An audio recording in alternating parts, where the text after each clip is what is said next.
Hello students, how are you? Myself Huja Rohit from Pioneer School.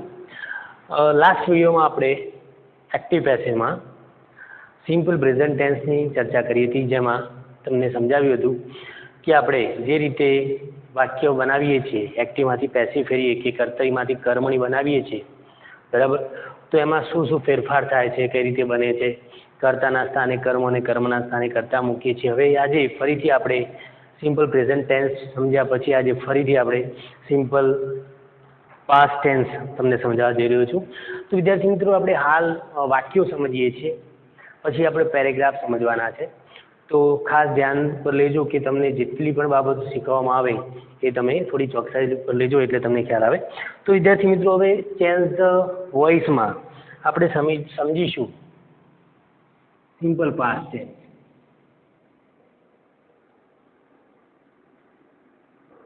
હવે simple past ટેન્સમાં આપણે કઈ રીતે ફેરફાર કરવાના છે એ ખાસ ધ્યાન ઉપર લેજો વિદ્યાર્થી મિત્રો. હવે સેમ એઝ જ છે, કેમ કે સાદા વર્તમાન કાળમાં આપણે ડુ ડઝને ગાડીને વોઝ વેર મૂકતા હતા, બરાબર છે. પછી મૂળ ક્રિયા પછી એને કાઢીને પાસ્ટ પાર્ટિસિપલ મૂકતા હતા. એ જ આપણે પાસ્ટ ફોર્મમાં કરવાનું છે. તો જોઈશું વિદ્યાર્થી મિત્રો. પહેલાં તો તમને સમજાવી દઉં કે વાક્ય રચનામાં કેવી રીતે ફેરફાર થશે. તો થોડી પાસ્ટ ટેન્સને લગતી થોડી બાબતો છે એ પહેલાં સમજી લઈએ કે જ્યારે પણ તમે એક્ટિવમાંથી પેસિવ વાક્ય બનાવો ત્યારે સૌ પ્રથમ આપણે એક બાબતનું ખાસ ધ્યાન રાખવાનું છે કે ટુ બીના રૂપો જે છે એ તમને ખાસ ખબર હોવી જોઈએ, બરાબર છે. તો એક્ટિવ પેસિવમાં આપણે સમજીશું કે પાસ્ટ ફોર્મને મતલબ સાદા ભૂતકાળના વાક્યને એક્ટિવમાંથી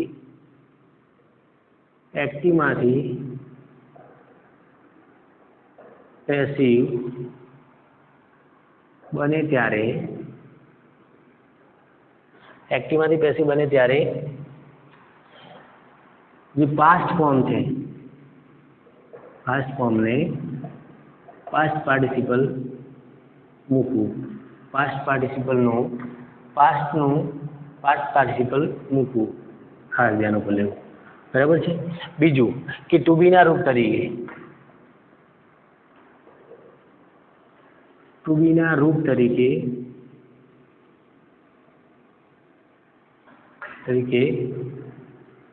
વોઝ વેર મૂકવું. હવે વોઝ વેર મૂકવાનું છે. જેમ કે આપણે હાલ સાદા વર્તમાન કાળમાંથી જ્યારે આપણે સાદા વર્તમાન કાળમાં વાક્યો બનાવ્યા ત્યારે એક્ટિવના વાક્યને પેસિવમાં ફેર્યું ત્યારે આપણે ઇઝ એમઆરનો ઉપયોગ કર્યો. હવે જ્યારે સાદો ભૂતકાળ હોય તો સાદા ભૂતકાળમાંથી જ્યારે તમે એક્ટિવમાંથી પેસિવ બનાવો ત્યારે આપણે વોઝ વેર મૂકવાનું છે.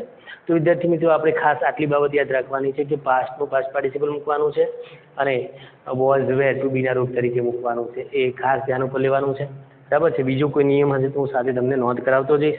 તો વિદ્યાર્થી મિત્રો, પહેલાં તો જોઈશું આપણે વાક્ય રચના. તો વાક્ય રચનાને ધ્યાન ઉપર લઈએ કે એક્ટિવમાંથી પેસિવ બનાવવા માટે વાક્ય રચના આપણા માટે બહુ મહત્ત્વની છે. તો જોઈએ કે એક્ટિવની વાક્ય રચના શું બને છે. તો સાદા ભૂતકાળમાં એક્ટિવની વાક્ય રચના આપણે બધાને જનરલી આવડતી હશે, અને ના આવડતી હોય તો જોઈ લઈએ કે પહેલાં સબ્જેક્ટ, પછી આવે છે પાસ્ટ જે ભૂતકાળનું રૂપ, પછી આવે છે ઓબ્જેક્ટ અને અધર વર્ડ્સ. ઓકે ફ્રેન્ડ્સ, તો subject, past, object, other word. Subject એટલે કર્તા, પાસ્ટ ફોર્મ એટલે કે ભૂતકાળનું રૂપ, ત્યારબાદ આવે છે ઓબ્જેક્ટ દેટ મીન્સ આપણે ઓબ્જેક્ટ એટલે કર્મ, અને અધર વર્ડ એટલે અન્ય શબ્દો, બરાબર છે. હવે પેસિવની વાક્ય રચના શું બનશે વિદ્યાર્થી મિત્રો, એ ખાસ ધ્યાન ઉપર લેવી. હાલ આપણે જે ભણવા જઈ રહ્યા છીએ એમાં પેસિવની વાક્ય રચના આવશે. ઓકે, તો જોઈએ. તો પહેલાં આપણે ઓબ્જેક્ટ મૂકીશું, જે કર્મ છે એને પ્રથમ મૂકવાનું છે. આપણું કર્મ પ્રથમ આવશે. ત્યારબાદ આપણું કર્મ એક વચન છે કે બહુવચન? તો એક વચન હોય તો વોઝ અને બહુવચન હોય તો વેર. ઓકે, તો વોઝ વેર મૂકવાનું છે. ત્યાર પછી આપણું જે પાસ્ટ પાર્ટિસિપલ આવે છે, પાસ્ટ જે છે એનું પાસ્ટ પાર્ટિસિપલ કે મૂળ ક્રિયાપદ હતો એનું પાસ્ટ પાર્ટિસિપલ. પછી આપણે મૂકીએ છીએ બાય, બરાબર છે. પછી બાય પછી આવશે સબ્જેક્ટ કેસ. સબ્જેક્ટની આપણે કર્મ વિભક્તિ મૂકવાની છે, એટલે ઓસી એટલે કર્મ વિભક્તિ. ઓસી મીન્સ ઓબ્જેક્ટ કેસ, એટલે કે કર્તા વિભક્તિનો કર્મનું સ્થાન અહીં બદલાશે. જે હોય નામ હોય તો નામ મૂકવાનું છે, બાકી બધા ફેરફાર કરવાના છે. તો અધર વર્ડ આ રીતે. તો વિદ્યાર્થી મિત્રો, એક્ટિવ પેસિવમાં તો એક્ટિવમાં આપણી વાક્ય રચના હોય subject plus past plus object plus other words. હવે પેસિવ બને ત્યારે object plus was were plus past participle plus by plus OC. OC એટલે કર્તા વિભક્તિને કર્મ વિભક્તિમાં ફેરવો, એટલે કર્મનું સ્થાન એટલે કર્તા જે હશે એને ઓસી લખ્યું છે આપણે, અને અધર વર્ડ્સ એટલે ઓડબલ્યુ. ઓકે વિદ્યાર્થી મિત્રો, તો હું વાક્ય લખું છું અને જોવાના છે તમારે કે આપણે આન્સર એની અંદર કઈ લખી શકીશું. તો જોઈએ ફ્રેન્ડ્સ,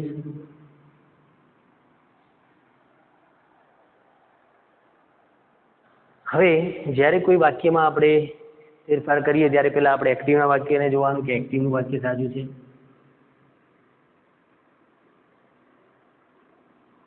My teacher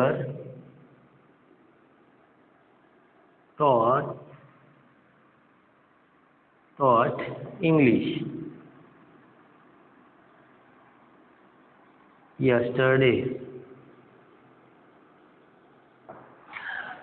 અમારા શિક્ષક ગઈકાલે ઇંગ્લિશ શીખ્યું હતું. મારા શિક્ષકે ગઈકાલે ઇંગ્લિશ શીખ્યું હતું. ઓકે, આવું એક વાક્ય છે. એક બીજું વાક્ય પણ લખીએ. સી કુકડ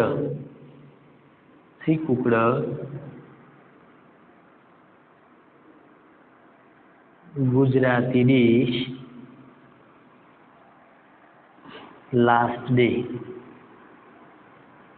ઓકે ફ્રેન્ડ્સ, તો જોઈએ કે my teacher taught English yesterday.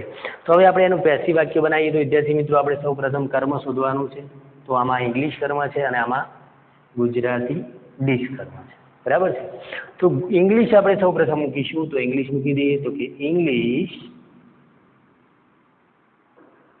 હવે વિદ્યાર્થી મિત્રો ખાસ તમારે જોવાનું છે કે ભૂતકાળનું વાક્ય સૂચવે છે. તો અહીં ટોટ આપેલું છે, અહીં યસ્ટરડે આપ્યું છે, અહીં કુકડ આપ્યું છે, અહીં લાસ્ટ ડે આપ્યું છે, બરાબર. ભૂતકાળ સૂચવે છે. આપણો ટોપિક પણ સિમ્પલ પાસ્ટ ટેન્સ છે. તો ઇંગ્લિશ સાથે આપણું ટુ બી નું રૂપ કયું આવશે? વોઝ. તો ઇંગ્લિશ વોઝ શું આવશે? અહીં પાસ્ટ પાર્ટિસિપલ શું બનશે? ટોટ જ રહેશે. કેમ કે મૂળ ક્રિયા પર ટીચ છે અને એનું પાસ્ટ અને પાસ્ટ પાર્ટિસિપલ ફોર્મ બને છે ટોટ. તો English was taught by my teacher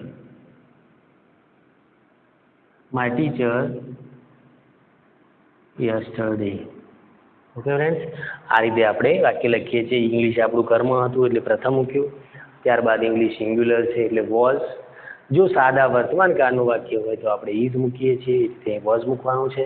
તો ઇંગ્લિશ ઇઝ ટોટ, આપણું પાસ્ટ પાર્ટિસિપલ છે, આ પાસ્ટ છે, આ પાસ્ટ પાર્ટિસિપલ છે, બંને એક જ બને છે. એટલે પછી આપણે બાય મૂકીએ છીએ, આપણો કમ્પલસરી નિયમ છે. પછી આપણી કર્તા વિભક્તિ જે હતી એની એ જ મૂકી. કેમ મૂકી છે?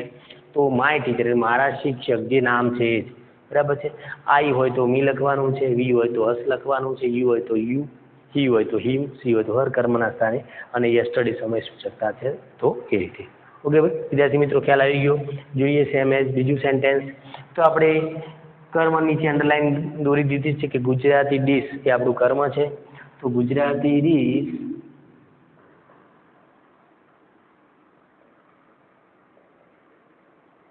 ડીશ એ પણ સિંગ્યુલર છે તો શું આવશે?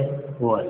તો Gujarati dish was, past participle શું બનશે? એનું એ જ કુકડ બાય સીનું શું થઈ જાય વિદ્યાર્થી મિત્રો? કર્મ વિભક્તિ હર. તો Gujarati dish was cooked by her last day.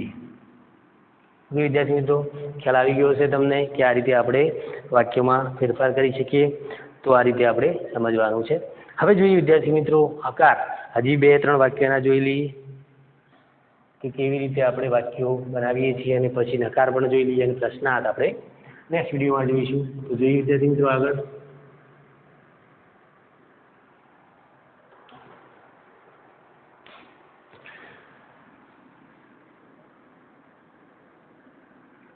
They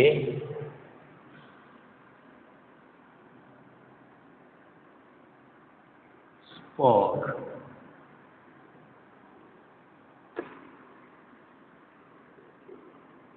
Hindi. They spoke Hindi. ચાલો, આટલું સહેલું સેન્ટેન્સ છે. તેઓ હિન્દી બોલતા હતા. બરાબર છે, તેઓ હિન્દી બોલતા હતા એવું કહીએ વાક્ય. તો આપણે આને આપણે પેસિવમાં ફેરવવાનું છે. તો આપણે જોઈએ તો હિન્દી આપણું કર્મ છે. શું છે? હિન્દી. તો હિન્દી આપણે વાક્યની શરૂઆતમાં મૂકીશું. તો Hindi was spoken. Past participle શું બનશે વિદ્યાર્થી મિત્રો? Spoken by them. Okay friends, ખ્યાલ આવી ગયો? તો Hindi was spoken by them. આ રીતે આપણે વાક્ય લખીએ છીએ. હવે જોઈએ બીજું હજી એક વાક્ય જોઈ લઈએ, પછી આપણે આગળ નકાર વાક્ય જોઈએ.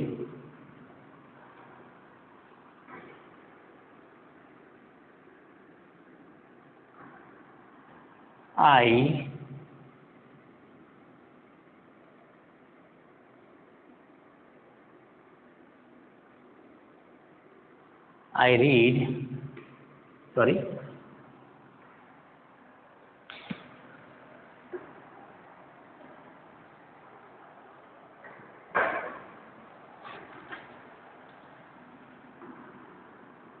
I drove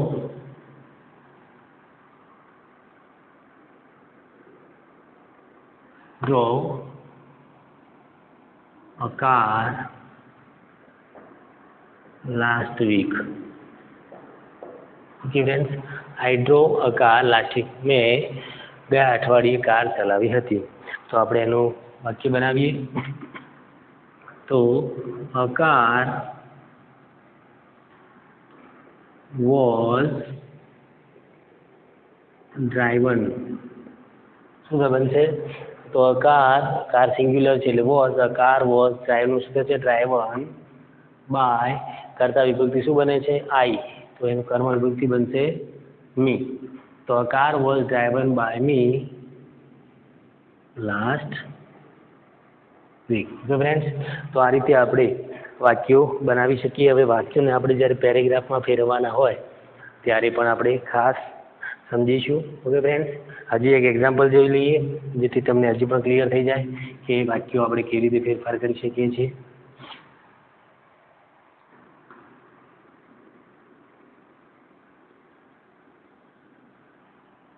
Nayan